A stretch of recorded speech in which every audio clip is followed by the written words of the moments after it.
One person is in the hospital with serious injuries after a two-vehicle accident tonight. And one local state senator is considering a bid for Pennsylvania governor. Firefighters in Erie are undergoing training. Coming up, we'll tell you more about it. Live in high definition from your news leader, this is Jet 24 Action News at 11.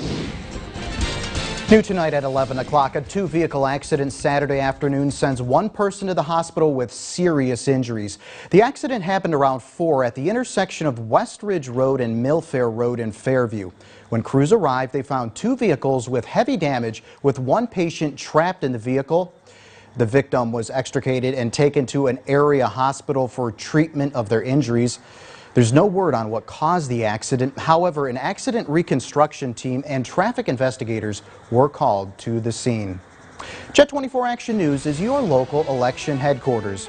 A spokesperson for State Senator Dan Laughlin has confirmed the 49th District Senator is considering a run for governor in 2022. And Laughlin himself telling us, quote, he's leaning towards it. Scott Bremner has our closer look. Campaign team. Contractor Dan Laughlin knows how to build things, and soon State Senator Dan Laughlin may try to build the coalition that could take him from northwestern Pennsylvania to the governor's mansion. It's not an easy road. In fact, only Tom Ridge successfully built the way to jump past the power bases of Pittsburgh and Philadelphia so that a candidate from here could win statewide. Ridge called his journey the candidate no one ever heard of from the place no one has ever been. We're going to try and give that a good try. I think this corner of the state brings a lot to Pennsylvania. We get overlooked sometimes, and I've really tried to change that in the last 4 years. And I certainly have a voice in the Senate right now. I don't think there's a senator down there that doesn't know where Erie, Pennsylvania is now. Another concern right now is the deep divisions in the Republican Party caused by those either supporting or opposing former President Donald Trump. Laughlin supports some Republican initiatives, but has also crossed traditional party platforms by supporting both an increase in the minimum wage and the legalization of recreational marijuana. And I'm more of a centrist. Quite frankly, I think the middle of the road is what people are hungry for right now, and I think I provide that, and I think that's going to be at least could be a winning strategy for us. Laughlin says he will travel the state and talk to people before making his decision, probably by July. Scott Bremner, Jet 24 Action News. For all the latest election news anytime, you can turn to your local election headquarters, yourerie.com.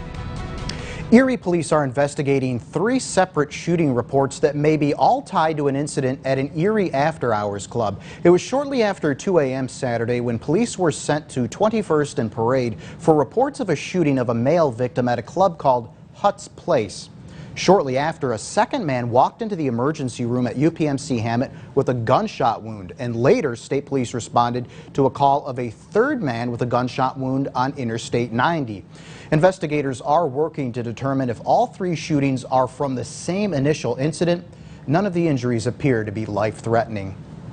Injuries suffered by a 4-month-old infant girl are under investigation by police. It's a developing story tonight at 11 o'clock. Gerard Borough and Pennsylvania State Police were called to a residence at 121 Myrtle Street in Gerard. Authorities are investigating the circumstances surrounding injuries to the victim. The little girl was taken by EMS to an Erie hospital, and it was the hospital that notified authorities. Gerard Borough Police Chief Kevin Rafferty tells Jet 24 Action News that the 4-month-old has been flown by helicopter to a Pittsburgh hospital for treatment. There is no other details that are available at this time. A Conneaut, Ohio man has been charged with a sex crime. Police in Warren, Ohio have charged 27-year-old Gene Sterling of Conneaut with having sex with a 15-year-old girl. The charges come after police were called to a Trumbull County hospital back in February to speak to the victim and her father. The suspect was arraigned on charges Friday.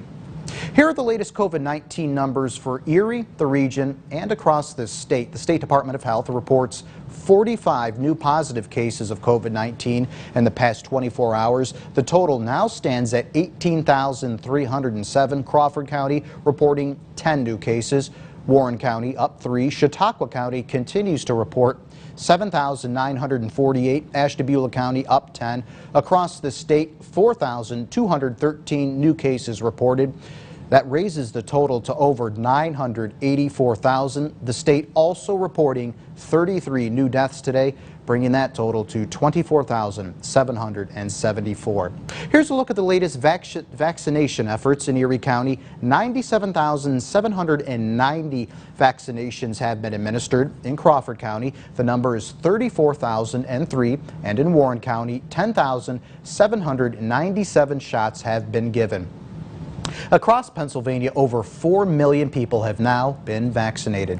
And be sure to click on this logo on our website, yourerie.com, with information on where and how you can sign up for a COVID-19 vaccine.